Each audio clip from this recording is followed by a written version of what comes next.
Hello and welcome back. I just finished reading Icon issue 4, and the cover has Rocket looking at a pregnancy test, and it says the results are in. Well, we start out with Rocket running around and beating up some thugs, denying that she's pregnant to herself while she does it. She stops a convenience store robbery, and then has a long conversation with one of her friends about not being pregnant, and maybe she is, maybe not. Icon, meanwhile, is out stopping some other crimes. He stops a carjacking and then goes back to his day job and starts going over the case file of this gentleman who claimed that the Paris Island attack was coordinated by the mayor using experimental gas. And that's been the ongoing story since issue 2. So he tracks down a young woman who was a newspaper reporter that was at the event at the last newspaper that, in town, the Chronicle building. She starts breaking down into tears, saying she didn't tell anyone, please don't kill me, blah, blah, blah. And he's like, alrighty then. So she won't talk to him, and he goes to Josh Thompson, head of Grind, the police department's gang force, and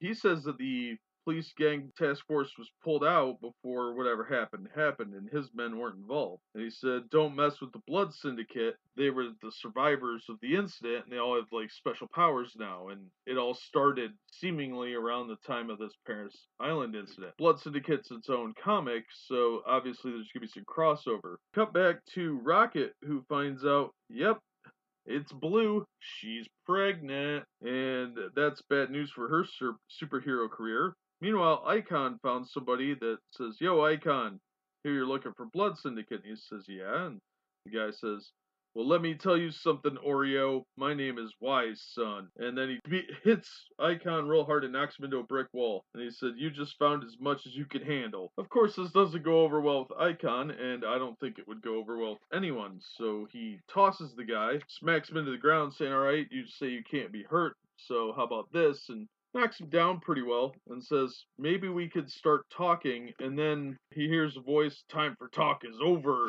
says. And we get a full page spread of the Blood Syndicate. And this big rock looking guy says, you hurt one of the Blood Syndicate, now it's time for war. Well, you know what? He wouldn't have hurt the guy if the guy hadn't sucker punched him first. So that was a bit stupid. So obviously these people are idiots. So the next issue is going to be a crossover with the Blood Syndicate, and I don't remember reading too much about them back in the day, so I'm intrigued to see how that one goes. But it's not off to a very heroic start. They look like a gang more than a superhero team. Flea Icon will teach them a lesson. But the cover and the interior art was all really good. MD Bright does a good job.